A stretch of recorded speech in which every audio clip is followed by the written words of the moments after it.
Bienvenidos, hermanos, amigos míos. Que el Señor Jesucristo les bendiga. Vamos a orar para comenzar y seguir estudiando la lección número 4 de hoy domingo. Oremos. Padre, pedimos el Espíritu Santo para que nos dé sabiduría y seguir, Señor mío, estudiando esta lección número 4 de esta semana. En el nombre de Jesús. Amén. ¿Sabes tú que los corintios eran una iglesia joven? Pero en la iglesia de Corintios se estaba cometiendo un caso de inmoralidad sexual. Algo, ¿verdad? Que entre los paganos, eso, ¿verdad? Dice la escritura en 1 Corintios 5:1, se toleraba. Y existía este tipo de cosas en la iglesia y sabemos que esto era muy grave, ¿verdad? Como para un testimonio era muy grave. Y ahora, pero ellos, estos hermanos de los Corintios, se sentían tan orgullosos de callar este pecado. Este pecado estaba tan callado, ¿verdad? De que en realidad no se sabía entre más. El apóstol Pablo no sabía de esto, porque lo que hace la iglesia es que en realidad ella estaba formada principalmente por gentiles. Eso estaba así por ella. Una vez que la iglesia hace esto, este pecado de inmoralidad que hay, el apóstol Pablo quiere saber cómo está funcionando la iglesia en Corintios. Los Cloes, la familia Cloes, ¿verdad?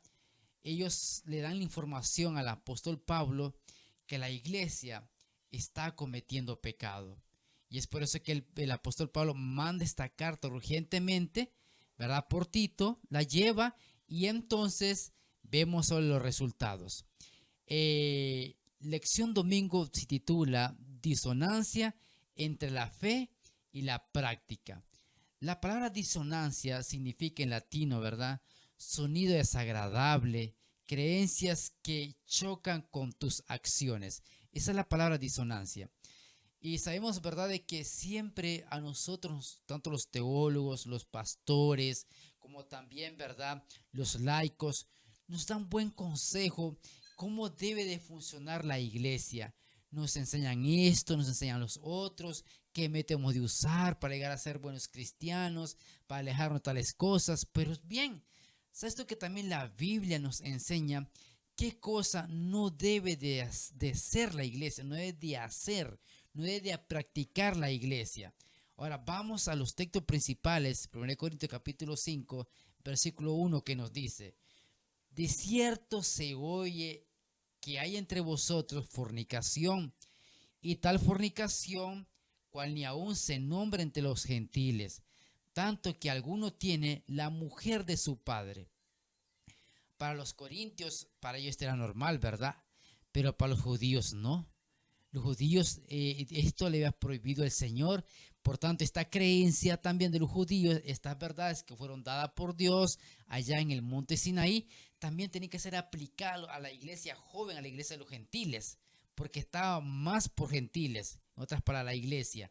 Y en Levítico capítulo 18, versículo 11, se nos dice ahora que esto era prohibido, ¿verdad?, para los judíos, como también para todo aquel que aceptara a Jesucristo como su Señor y Salvador. La desnudez de la mujer de tu padre no descubrirás, es la desnudez de tu padre. Esto estaba prohibido, no se podía hacer de esto. Ellos entonces no podían cometer, ya Pablo le había enseñado esto, Pablo le había enseñado las cosas que deben de hacerse y las que no debían de hacerse. Ahora en 1 Corintios 5:2 nos dice: y vosotros estáis envenecidos. ¿No debieras más bien haberlos lamentado para que fuese quitado de en medio de vosotros al que cometió tal acción? Usted recuerda en los tiempos también de Moisés, hubo un hombre que también cometió este tipo de pecado y dice que se tomó carta en el asunto y que este hombre fue, ¿verdad?, quitado de medio del pueblo porque el pueblo lloraba tanto y que esto era un pecado para la vista, ¿verdad?, de Dios, es un pecado. Así que por tanto este es un delito de incesto, ¿verdad? Cometer con la esposa de su padre. Algunos dicen, comentaristas, ¿verdad?, que posiblemente haya sido la madrastra, pero aunque sea la madrastra, o sea, ¿verdad?, la mamá, esto es pecado. Y hoy en día nosotros miramos que el hijo toma a la esposa de su papá. Y esto es terrible porque esto es lo que también nosotros estamos viendo. La pregunta es ahora, si este pecado estaba ocurriendo, ¿por qué la iglesia no actuó inmediatamente? ¿Por qué la iglesia no pensó, esto es pecado, no se puede seguir cometiendo, vamos a ponerle un fin a esto, vamos a hacer algo? Pero no, esperó hasta que el apóstol Pablo diera señal, en otras palabras. Y hay dos exposiciones, según se cree, de este hombre que cometió este pecado. Una suposición se cree que este hombre, ¿verdad?, era aprobado por la iglesia. O sea, era miembro de la iglesia y sabe que este pecado fue porque uno de los cuatro grupos, uno era que de Apolo, de Pablo, de Cristo y de Cefa, uno de ellos cometió este pecado. Entonces, como uno de ellos cometió ese pecado, vienen el resto, encubren que hay pecado en la iglesia. ¿Por qué? Porque el principio de todo esto fue que la iglesia comenzara a tener grupos selectos. Ahora, segunda razón, ¿verdad? Segunda exposición, es que esta persona haya tenido muchísimo dinero. Y entonces la iglesia ocultó el pecado de este hombre, porque este hombre ganaba el aplauso de los hermanos cristianos y que este pecado, ¿verdad?, solo ellos lo sabían. Solo ellos sabían. Entonces, esa segunda suposición, ¿verdad?, se cree que así fue. Ahora, ¿qué recomienda el apóstol Pablo para este proceso? Hay pecado en la iglesia, hay delito, hay violación a los 10 mandamientos. ¿Cuáles son los pasos para dar para que la iglesia no siga aprobando este pecado y que este pecado no siga ocultándose más? ¿Qué debe de hacer? Vamos a la Biblia, que la misma Biblia tiene la respuesta a los pasos para dar solución a este problema, ¿ok? Dice así, 1 Corintios 5:3. Ciertamente yo, como ausente en cuerpo, pero presente en espíritu, ya como presente he juzgado al que tal cosa ha cometido. Ya el apóstol Pablo sabía cómo usar esto. Entonces el apóstol dice, ya esta persona ya está juzgada, y esta persona ya está, ¿verdad?, en sus hechos y delitos. Ahora él va a recibir la sentencia. Ahora, el segundo paso es este: en el nombre de nuestro Señor Jesucristo, reunidos vosotros y mi espíritu, con el poder de nuestro Señor Jesucristo. ¿En qué nombre iban a reunirse a la iglesia? En el nombre de nuestro Señor Jesucristo. Reúnanse, dice él, ustedes. Hoy en día nosotros lo conocemos como la junta principal, ¿verdad? Conocemos la junta. En aquel entonces era la iglesia que se reunía. Por eso que decía, reúnanse vosotros en espíritu con el poder de nuestro Señor Jesucristo, para darle solución a este problema. Entonces aquí miramos, ¿verdad?, que aquí tenía que tomarse el asunto en serio. No podía seguir este pecado ocultándose, o que haya hecho el grupo selecto ocultar este pecado. No, ahora el pecado tiene que cosa, hasta si fue descubierto, ahora tiene que darse la sentencia por este pecado. Sigue diciendo el texto, el tal sea entregado a Satanás para destrucción de la carne, a fin de que el espíritu sea salvo en el día del Señor Jesucristo. Cuando miremos la otra parte, que esto me el apóstol Pablo, el tal sea entregado a Satanás, está diciendo destrucción, concupiscencia carnal. No está diciendo él que sea destruido el cuerpo, porque sabes tú que el cuerpo participa de la redención. ¿Sí?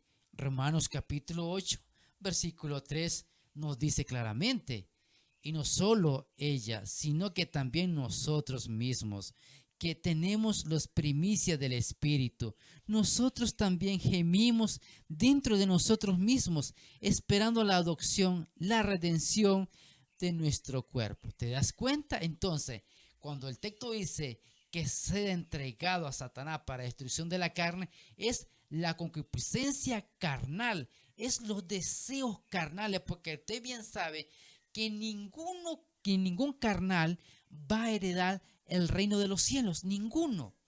Ahora, lo que el apóstol Pablo quiere decir, que tal persona, ¿verdad?, sea destruido en la carne, los deseos pecaminosos que ha cometido y tal agravio que cometió esta persona.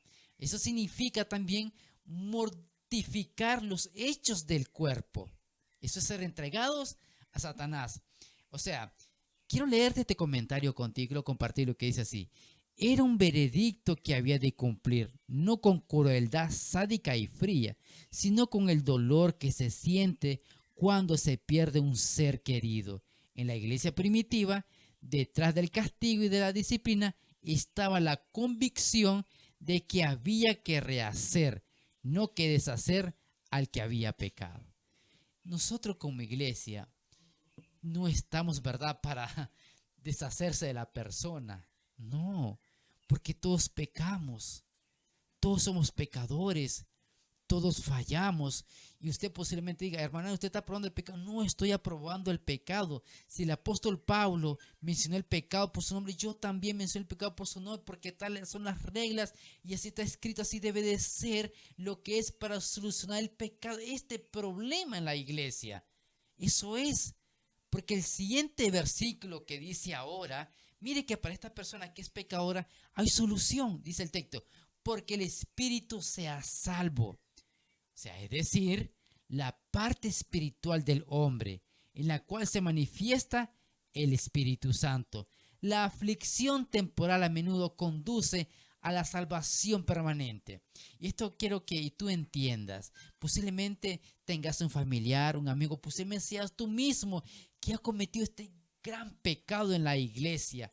Y ahora tú dices, seré entregado a Satanás, pero se ha entregado es para mortificar los hechos del cuerpo, los hechos de la carne, esas pasiones bajas que te controlaban y que ahora tú sientes un dolor profundo como es perder a un ser querido.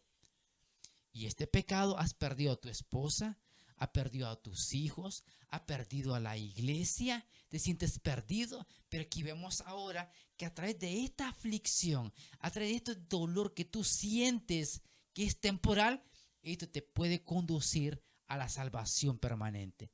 Si tú deseas seguir abriéndole el corazón a Jesucristo, ahora entiendes lo que significa la gracia de Jesús, ahora entiendes lo que significa la fe, ahora entiendes lo que significa, ¿verdad?, lo que es seguir dándole la oportunidad a nuestro Señor Jesucristo. Esto es lo que Dios quiere, ¿verdad? Que ya no haya un sonido desagradable, ya, ¿verdad? Nuestras creencias, hay momentos que chocan con las acciones que nosotros cometemos, pero es acá, dice que la fe y la práctica. Ahora eso es lo que desea Dios de ti. Y es lo que Dios quiso en la iglesia de Corintios. Así el apóstol Pablo puso solución en la iglesia. De esta manera la persona fue, ¿verdad?, llamada, se fue de verdad lo que es, se le dio, ¿verdad?, los pasos que había de darse. Esa que cometió el pecado reconoció que pecó y entonces es disciplinado. La persona que comete tal pecado es disciplinado, ¿verdad? Y la junta debe saber que por qué la persona fue disciplinada. Entonces, es posible, ¿verdad?, que todos se unieron a decir, la persona tal debe ser disciplinada. No importa que haya tenido mucho dinero, no importa que haya sido un gran líder, tiene que tomarse el proceso tal como lo dice el apóstol Pablo. No podemos dejar oculto esto. No puede ser que yo sepa que tal persona pecó y que yo lo oculte con mi grupo, ¿verdad?, selecto, y que lo demos en cuenta. Entonces, ¿para qué existe una junta? ¿Para qué existe un Dios? Porque la junta es que hace esto. ¿Para qué existe una junta? Para solucionar este tipo de problemas y otros problemas más. Por eso el Señor dejó esta junta, ¿verdad?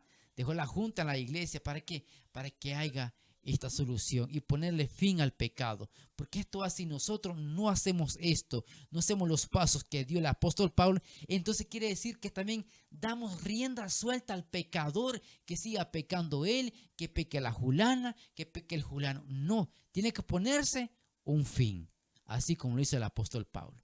Mi hermano y amigo, estos son los pasos para darle solución, ¿verdad?, a este pecado que fue muy agravio y que la persona reconoció y que dijo, sí, yo he pecado. Entonces la persona fue disciplinada y que esta disciplina a la persona lo llevó a qué cosa, lo llevó a reflexionar, le llevó, ¿verdad?, a arrepentirse de sus pecados y que puede venir a tener otra oportunidad con nuestro Señor Salvador Jesucristo. Mi hermano, hay oportunidades en Jesús. ¿Has pecado? Posiblemente no has cometido adulterio, Posiblemente hayas cometido otro pecado que está perjudicando a la iglesia. Posiblemente unos o dos o tres hermanos se dan cuenta de esto. Es hora de comunicarlo. ¿A qué cosa? Es hora de dar los pasos que el apóstol Pablo recomienda, ¿verdad? ¿Para qué? Para dar solución a estos problemas. Dios te bendiga y que el Señor Jesús nos siga regalando más sabiduría para seguir, ¿verdad?, aprendiendo en esta lección número 4. Bendiciones.